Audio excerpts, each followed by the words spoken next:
Hello and congratulations on getting access to this video course on how to optimize your videos before making your YouTube videos live.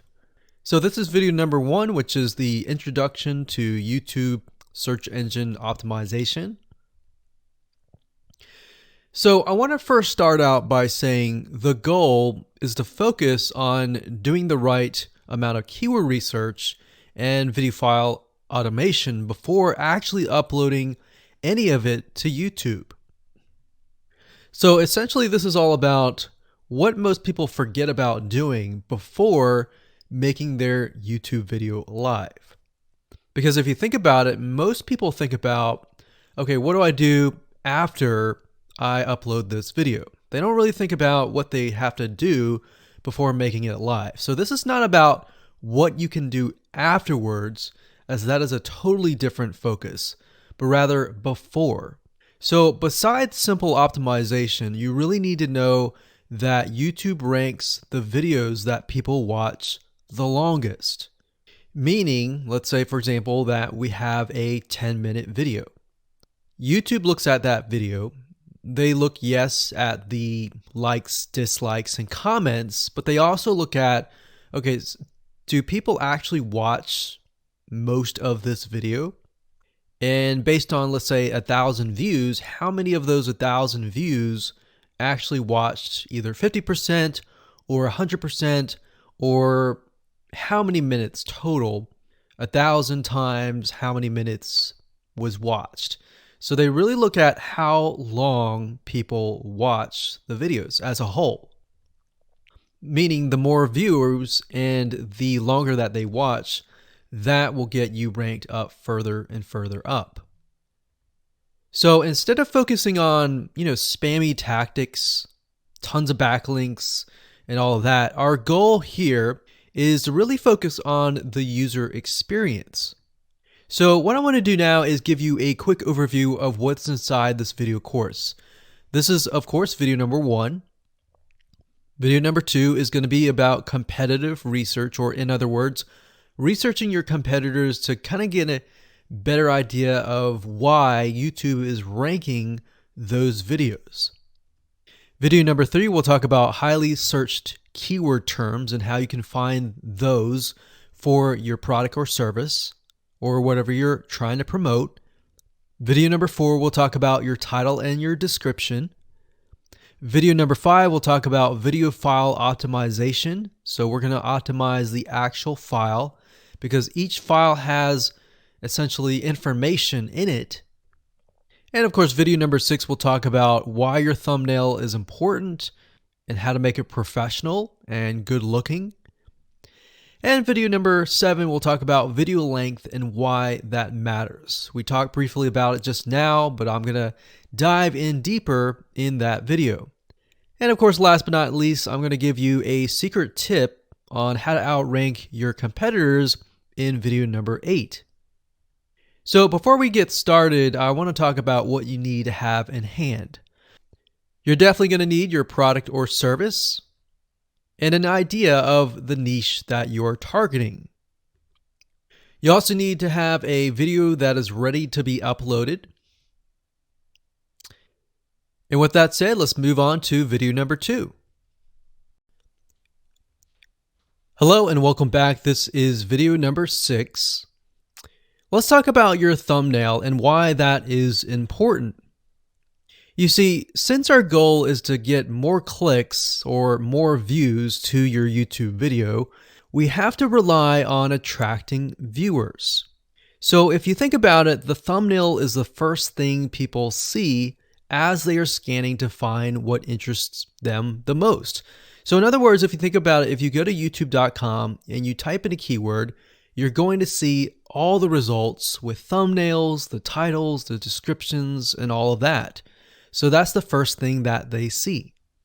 So let's discuss what your thumbnail should contain and what's working in your market and how to figure that out.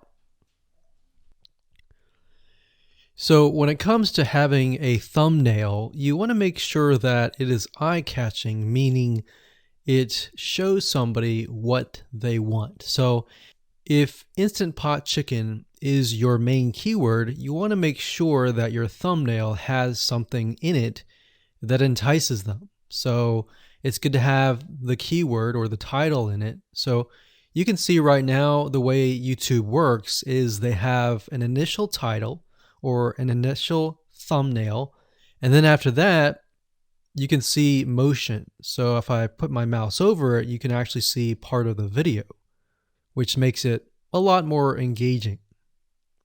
So as we scroll down, the initial thumbnail that this woman uses is the Instant Pot. And then this one here, it says Instant Pot recipes. So Instant Pot. So we can see the ones at the top definitely have the Instant Pot in it, or a word that's chicken, or a picture that has chicken in it. So it fits the keyword. Now, if you're not a professional, thumbnail artist or anything like that, there are different sites that you can use to get these created.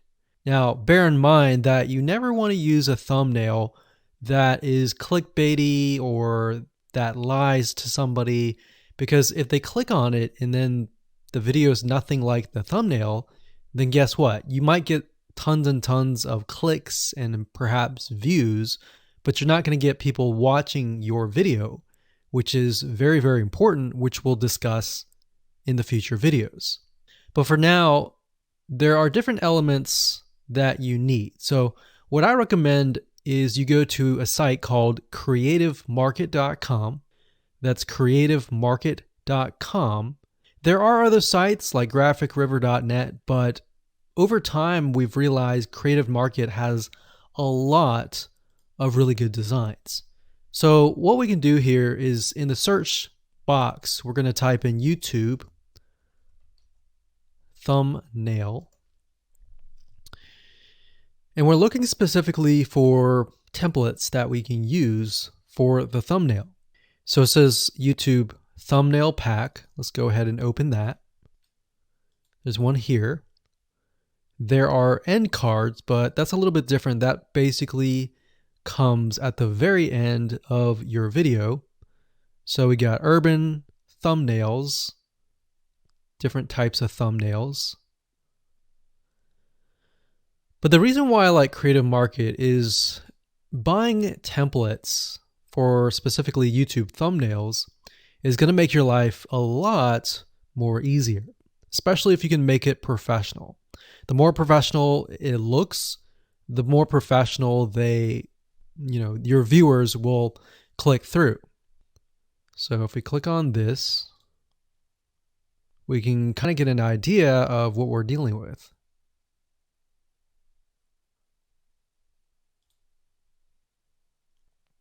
And here's more thumbnails here as well.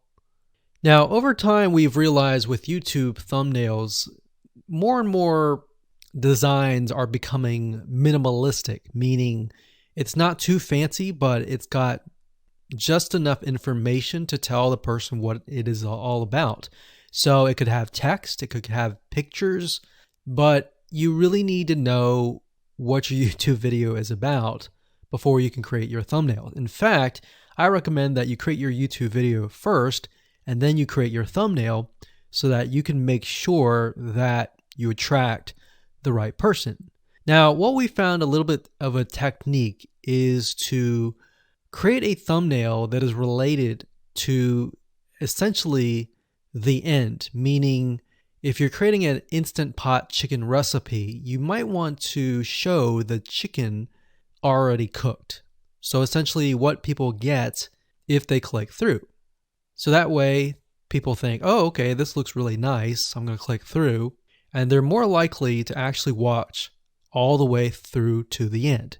And that's what we want. We want people not to just click through, but to watch all the way till the end. And that's actually going to help us with the ranking.